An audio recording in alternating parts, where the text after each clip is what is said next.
గుండూరి గౌరశేఖర్ గారికి, అలాగే వేదిక మీద ఆశీర్లైన సతీష్ చంద్ర గారికి, ఓల్గా గారికి, చూకట్టి జగన్నాథ్ గారికి, స్వామి గారికి, పెనుగొండ లక్ష్మణ ప్రభుత్వ జూనియర్ కళాశాలలో ఇన్ఛార్జి ప్రిన్సిపల్ గా ఉన్నాను. ఇవాళ ఈ సభ ఒక చారిత్రాత్మకమైన సభగా నేను భావిస్తూ మీకు 2-3 విషయాలు సమాచారం కోసం మీ దృష్టికి తెచ్చి తర్వాత నా సంఘీభావం గురించి నా ప్రకటన నేను స్పష్టంగా చేస్తాను అని మీకు విన్నవించుకున్నాను. ఆత్మగౌరవం లేని ఏ కవికి సంఘీభావం తెలియజేసే అర్హత ఉండదు. ఏ కవికైతే ఆత్మ గౌరవం ఉంటుందో ఏ కవి ఆతనే సంఘీభావాన్ని తెలియజేయగలడు. కేవలం ఆత్మగౌరవ కవిత్వం గుడ్డిది. అలా నేత్రాలు లాంటివి, ఉచ్ఛ్వాస నిశ్వాసాలు లాంటివి. అలాంటి దృష్టితో నేను మాట్లాడుతున్నాను. నేను 15 ఏళ్ల నుంచి తెలంగాణలో ఉంటున్నాను. ఇప్పుడు హుజూర్నగర్ లో ఉంటున్నాను. అయితే ఆత్మగౌరవం అంటే నాకు మా ఒంగోలు గుర్తొస్తుంది. ఒంగోలు గిత్తలారా, చురుకైన చురకత్తులారా అన్నాడు ఎండూరు సుధాకర్.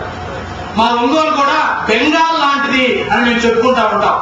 ప్రతి ఉద్యమం ఆది ప్రతిస్పందన మా ఒంగోలులో ఉంటుంది. అలా నేను తెలంగాణ స్ఫూర్తితో, తెలంగాణలో జీవించినటువంటి స్ఫూర్తితో, ఒంగోలు గొంతుతో నేను మీ ముందు మాట్లాడడానికి ప్రయత్నం చేస్తాను. ఎందుకంటే నా కన్న తల్లి తెలుగు తల్లి, నన్ను పెంచిన తల్లి తెలంగాణ తల్లి. ఈ 2 తల్లులకి నమస్కారం చేయటం నా బాధ్యత. ఆ కోణం నుంచి ఇవాళ నేను మాట్లాడుతున్నాను. 30 ఏళ్ళు శ్రీకృష్ణ దేవరాయ ఆంధ్ర భాషా నిలయంలో ఒక సభకి జాషువాని ఆహ్వానిస్తే ఆ సభలో జాషువా ఒక పద్యం చెప్పాడు. బడినే నైజాము రాష్ట్రాంధ్రులారా, బడినే నైజాము రాష్ట్రాంధ్రులారా, విఖ్యాత సమత్వ దృంగహితులారా అన్నాడు. అని ఆయన ఇంకొక మాట కూడా అన్నాడు. ఈనాటి మర్యాదకయ్యా, నన్ను ఇక్కడ పిలిచిన మర్యాదకి నా వాచా విధానము కాదు, మీ వాత్సల్యమే ముఖ్య కారణము సుమ్మి అన్నాడు జాషువా. అది తిరగబడింది. ఇప్పుడు మీ వాత్సల్యం కాదు, నా వాచా విధానమే ముఖ్య కారణము ఈ సభకి. వాత్సల్యం కూడా ఉంది. 2 రమణ కవులు ఎప్పటి నుంచో ఇవన్నీ కూడా సమాచారం కోసం మీకు ఇస్తున్నాను. తెలంగాణ మట్టిలో కృష్ణా జిల్లా నుంచి వచ్చి తెలంగాణ స్వర్ణ మాగాణాన్ని ముద్దాడినటువంటి ఒక గొప్ప కవులు శేషాద్రి రమణ కవులు. వాళ్ళు గోలకొండ కవుల సంచిత కోసం సురవరం ప్రతాపరెడ్డి గారికి ప్రాచీన తెలంగాణ సాహిత్య అనేక రకాలైనటువంటి సాహిత్య సమాచారాన్ని అందించి తొలితరం ప్రాంతీయవాద అస్తిత్వ సాహిత్యానికి సురవరం ప్రతాపరెడ్డి గారితో పాటు అడుగు వేసినటువంటి కవులు శేషాద్రి రమణ కవులు. వారి యొక్క కృషి ఇక్కడ స్థిరపడినప్పుడు కూడా వారే బాల శ్రీనివాసమూర్తి గారు చాలా స్పష్టంగా చెప్పాడు. అలాగే తెలంగాణ సాయుధ పోరాటంలో ఆయుధాలు కొనడం కోసం గుంటూరు నుంచి చందాలు వసూలు చేసి పంపారు అని ఎస్వి సత్యనారాయణ గారు ఆయన ఉద్యమ గీతాలు అనే సిద్ధాంత గ్రంథంలో రాశారు.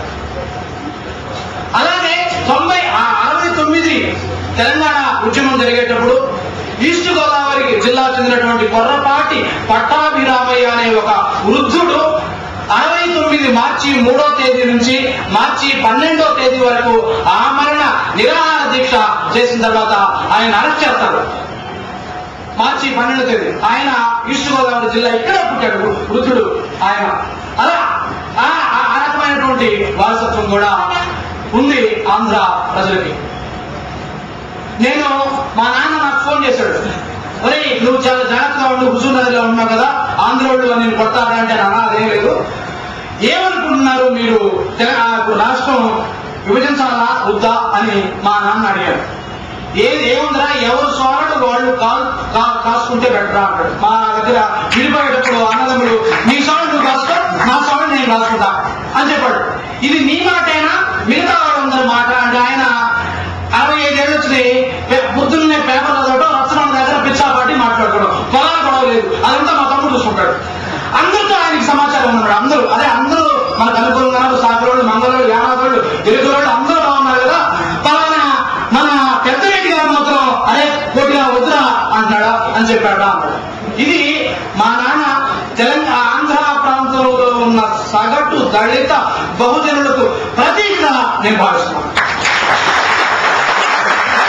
అంటే దాన్ని గుర్చేయడం కోసం నేను ఈ మాట చెప్తాను. ఎవరు కూడా అక్కడ సగటు ఎవరైతే పెట్టుబడిదారులు ఉంటారో నా మూల్య పోతుంది అని ఎవరైతే భుజాలు తడుపుకుంటారో అలాంటి వాళ్లే ఇవాళ కేకలు వేస్తున్నారు, నినాదాలు ఇస్తున్నారు, కార్పొరేట్ ఉద్యమ వాతావరణాన్ని కలిగిస్తున్నారని ఈ సందర్భంగా మీకు మనవిస్తున్నాను. రాష్ట్రంలో కౌలు పూజ్యము అనే ఒక ప్రకటన ఒక సంచలనాన్ని తెలంగాణ ప్రాంతంలో రేకెత్తిన దుర్మార్గమైన ప్రకటనగా అని 3 నెలల్లో 300 మంది తెలంగాణ పద్య కవులు ఉన్నారని ఒక అక్షర పతాకగా ఎగరేశారు సురవరం ప్రతాప్ రెడ్డి గారు. అది ఒక చారిత్రక మలుపు. అదే మాట జూలూరి గౌరీశంకర్ గారు సంవత్సరాల క్రితం ఆంధ్రాలో సంఘీభావ కవులు పూజ్యము అని చెప్పేశారు. ఒక 50 ఏళ్ళ 70 ఏళ్ళ బహుశా ఆ ప్రకటన వచ్చింది. అయితే మేము గత 2 ఏళ్లుగా ఈ సంఘీభావ కవితల్ని సేకరిస్తూనే ఉన్నాను. నేను 2007 నుంచి ప్రకటన ఆంధ్రజ్యోతిలో ఇచ్చాను. ఆ కవితలన్నీ కూడా వస్తున్నాయి. ఒక వారం రోజుల్లో అలాయి బలాయి అనే పేరుతో ఆ సంకలనం కూడా వస్తుంది. ఇది కేవలం ఆంధ్ర రచయితలు రాసిన తెలంగాణ వాదాన్ని సపోర్ట్ చేస్తూ చాలా కవితల్ని తీసేసాం, చెత్తపట్లు వేసాం.